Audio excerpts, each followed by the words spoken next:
লাইলাতুল কদর অর্থাৎ কদরের রাত আমরা কিভাবে পেলাম?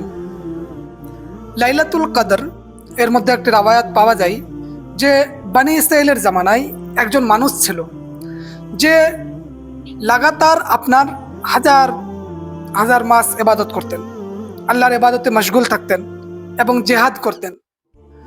তো সাহাবা ইকরামরা যখন শুনতে পেলেন যে বানি ইসরাইলের যুগে এমন একজন মানুষ ছিল, তিনি নাকি হাজার হাজার মাস ইবাদত করেছে এবং জেহাদের মধ্যে মশগুল থেকেছে, তো সাহাবা ইকরাম ভাবলেন যে আমরা তো এত বছর বা এত মাস বেঁচে থাকবো না, কোনো মানুষ তো এত সময় আল্লাহর ইবাদতের মধ্যে লাগাতে পারবে না, কারণ পরিবার রয়েছে, সংসার রয়েছে, আবার কাজ রয়েছে।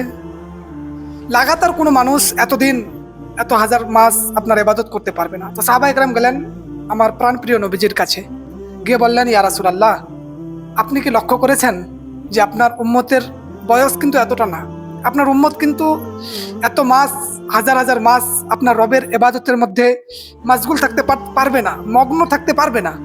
তখন আমার আল্লাহ তাআলা বললেন, হাবিব ও আমার বন্ধু, আপনি জানিয়ে দেন লাইলাতুল কদরে খায়রুম মিন আলফি শাহর, যেই ব্যক্তি লাইলাতুল কদরের রাত্রে ইবাদত করবে, আমি সেই ব্যক্তির আমল নামার মধ্যে হাজার হাজার মাসের থেকেও বেশি আমল নেক তার আমল নামার মধ্যে লিখে দিব।